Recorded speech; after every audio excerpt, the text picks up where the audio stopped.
অতি দুৰ্ভাগ্যজনক কথা প্ৰকৃতিৰ তাণ্ডৱ লীলাই আমাৰ এই বৃহত্তৰ মদাৰখাট মৌজাৰ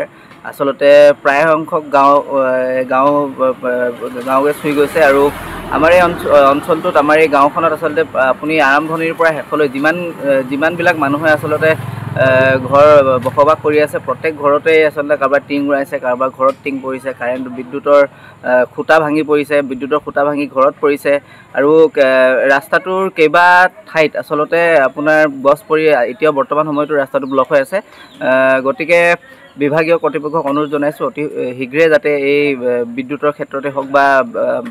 বসবাস কৰা জনসাধাৰণক ক্ষতিপূৰণ দিয়াৰ ক্ষেত্ৰত কিবা এটা ব্যৱস্থা গ্ৰহণ কৰিব লাগে। গোটেই ঘৰ দুৱাৰ ভাঙি কালি আৰু